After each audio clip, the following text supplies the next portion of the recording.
예, 타이어가 빠져 있는, 바퀴가 빠져 있습니다. 무슨 일일까요? 함께 영상으로 제가 설명을 해드릴게요.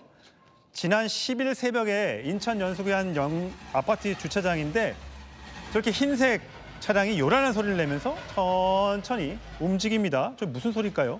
금속이 그 땅바닥을 긁는 소리가 나는데 가까이 오니까 저렇게 타이어 앞쪽 두 짝이 온데간데 없습니다.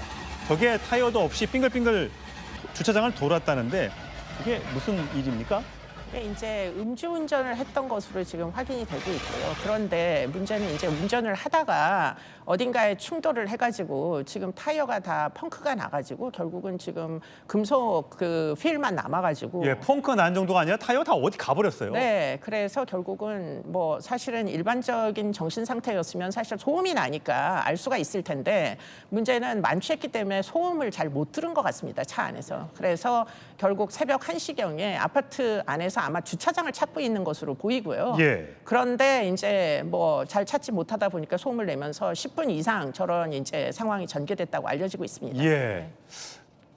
복경 의원님, 이거 저기 국회에서 저 음주운전 좀 못하게 그건 뭐 삼진아웃제가 아니가. 한 번 걸리면 정말 한 10년 동안 운전면허 못 따게 이런 법 좀 만들어야 되는 거 아닙니까?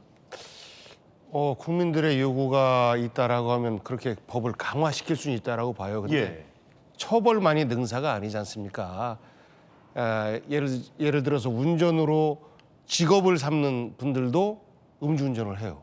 그건 진짜 더 안 되죠. 정말 제 가정을 내팽개치는 이런 행위인데 정말 안타까워요. 그런 분들 같은 경우에 한 1년 정도 면허 정지가 되면 1년 정도로 그 가족이 전부 다 경제 사각지대에 몰리게 되는데 그럼 이런 걸 어떡하지?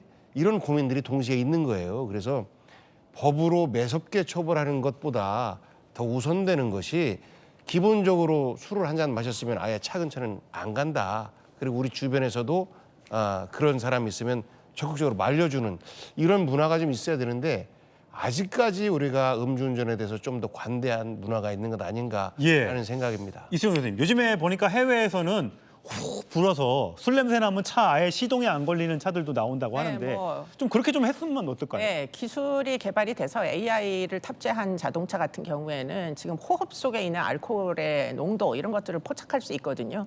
그러면은 운전석에 앉았을 때 사실은 시동이 아까 말씀하신 대로 걸리지 않게 이렇게도 할 수 있고요. 뭐 중간에 어떤 저렇게 타이어가 빠지거나 뭐 이런 사고가 나면 차체가 아예 그 어떤 차량의 이상 징후를 파악을 해서 주행이 되지 않도록 하는 그런 기능들도 얼마든지 있는 것으로 알고 있습니다. 그런데 지금 저 차량은 그와 같은 뭐 AI 기능이 전혀 탑재되어 있지 않은 데다가 문제는 만취해서 저런 이제 행위를 했는데 보통 음주운전은 습벽이에요. 알코올 중독이나 이런 습벽이 있어가지고 뭐 한 번 하고 끝나는 게 아니라 2회, 3회, 4회 이런 식으로 계속 하기 때문에 그랬을 때 우리나라는 상당히 구제하는 그 어떻게 보면 방안이 많이 있습니다. 관대한 나라에 해당해요.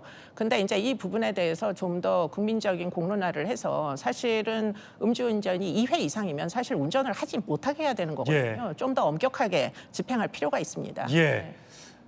절대 한 방울도 마신 사람은 운전하지 않고요. 전날 저녁에 과음하셨으면 그 다음 날도 술 생각하셔서 운전대 잡지 마시기 바라겠습니다.